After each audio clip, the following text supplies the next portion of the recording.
Thomas cruise மேப்போத்தர் 4. இவர் Tom க்ரூஸோட full name இதாங்க.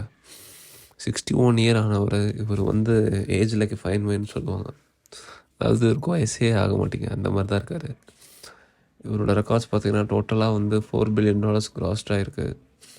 அதே மாதிரி நார்த் அமெரிக்காவில் வேர்ல்டு வைடில் சேர்த்து $11 billion மேலே இவரோட எல்லா படங்களும் வந்து கிராஸ் மார்ஜின் பட்டிருக்கு.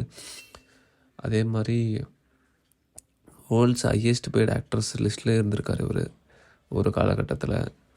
அதேமாதிரி ஒரு முக்கியமான படங்கள் பார்த்திங்கன்னா ரிஸ்கி பிஸ்னஸ், அப்புறம் top gun, colour of money, rain man, அப்புறம் 4th of July, இதெல்லாம் வந்து கோல்டன் குளோப் அவார்டு வாங்கியிருக்கு. அப்புறம் ஜெரி மெக்வேர், அப்புறம் மேக்னோலியா,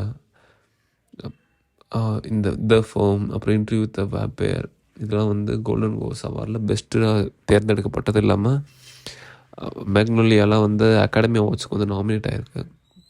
அதே மாதிரி ஒரு முக்கியமான ஃபேக்ட்ஸ்லாம் பார்த்தேன்னு வைங்களேன், இவருக்கு வந்து 60 ஒரு அடல்ட் ஆகிற வரைக்கும் இவரால் படிக்க முடியாதுங்க. ஏன்னா இவரோட டிஸ்லெக்ஸியா நோயினால் இவர் வந்து பாதிக்கப்பட்டார் ஸ்கூல் டேஸில்.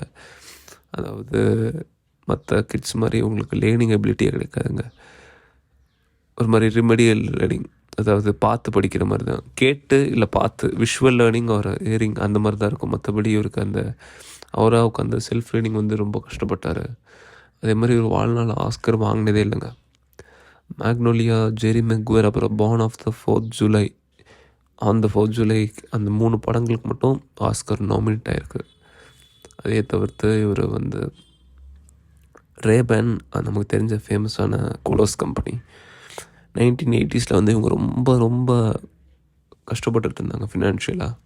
அப்போ இவர் டாப் கன்னில் நடிக்கும்போது இவர் ரேபேன் யூஸ் பண்ணதுனாலே இவங்க சேல்ஸ் 86 வந்து 40% இன்க்ரீஸ் ஆச்சு. அதே மாதிரி அயன்மேன் ரோல் நமக்கு எல்லாருக்கும் தெரியும், ராபர்ட் டவுனி ஜூனியர், அந்த ரோலில் இவர் கேஷ் பண்ண வேண்டியது. இவர் வந்து அந்த ஆஃபரை டிக்ளைன் பண்ணனால ராபர்ட் டவுனி நடித்தார். அதே மாதிரி ஒரு ஆன் ஸ்க்ரீன் ஆன் செட்லேயே வந்து ஒரு செட் என்ன சொல்கிறது ஸ்டன் டபுளே யூஸ் பண்ண மாட்டாருங்க. அதே மாதிரி இவர் வந்து பல அடிகள் வாங்கியிருக்காருங்க. செட்லேயே வந்து இவருக்கு நீ இன்ஜுரிலாம் இருக்குது. அந்தளவுக்கு வந்து ரொம்ப த்ரில்லிங்கான மனுஷன். இவருக்கு ஜப்பானில் தான் அங்கே இருக்கிறதுல ஃபேன் பேஸ் ரொம்ப அதிகம். மற்ற எந்த ஆக்ட்ரஸோட ஜப்பானுக்கு ஃப்ரீக்வெண்ட்டாக போனவர் இவர் தாங்க. கிட்டத்தட்ட 2 டசன் தடவை போயிருக்காரு. அதே சமயம் ஜப்பானில் October 10th வந்து இவருக்காக ஒரு மெமோரியல் டேயாகவே கொண்டாட ஆரம்பிச்சிட்டாங்க. Tom cruise day in Japan ரொம்ப ஃபேமஸ் ஆனதுங்க. அந்தளவுக்கு ஜப்பானில் இவருக்கு வந்து இவர் மேலே கிரேஸ் பீப்புள்ஸும்